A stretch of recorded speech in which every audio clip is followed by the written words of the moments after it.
Commence ce journal au Gabon, où 5 jours après le coup d'État qui a renversé Ali Bongo, le général Oligui prête serment comme président de la transition. Il promet d'installer des institutions plus démocratiques avant des élections libres. Dans quel état d'esprit se trouvent les Gabonais justement ce matin? On écoute à ce sujet notre envoyé spécial à Libreville, Cyril Payen. Le couvre-feu vient d'être levé. Il y a un couvre-feu qui est toujours imposé entre 18h et 6h, qui ne facilite pas, il faut le dire, la vie des habitants de la capitale du Gabon. Mais on sent bien ici, évidemment, que c'est le jour J, 5 jours après le coup d'État.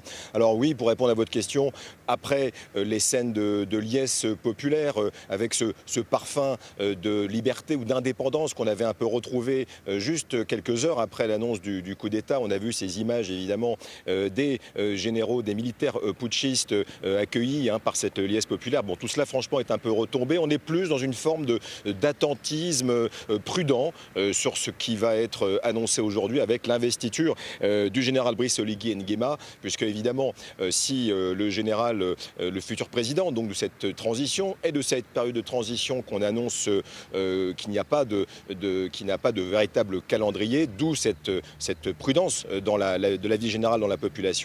Il a quand même, il faut le dire, à marche forcée multiplié les signes d'ouverture. D'abord, les frontières rouvertes il y a 24 heures maintenant, et puis énormément de consultations avec l'ensemble de la société civile, les partis d'opposition, pas tous les partis d'opposition, mais une grande partie des coalitions d'opposition. Hier même, les leaders religieux, les services publics et commerciaux, les diplomates également. Donc on voit que l'homme essaye d'être investi dans de bonnes conditions. Donc tout cela va avoir lieu tout près de là où on se trouve, au palais présidentiel, qui est le palais de la Rénovation, un endroit bien connu du centre de Libreville.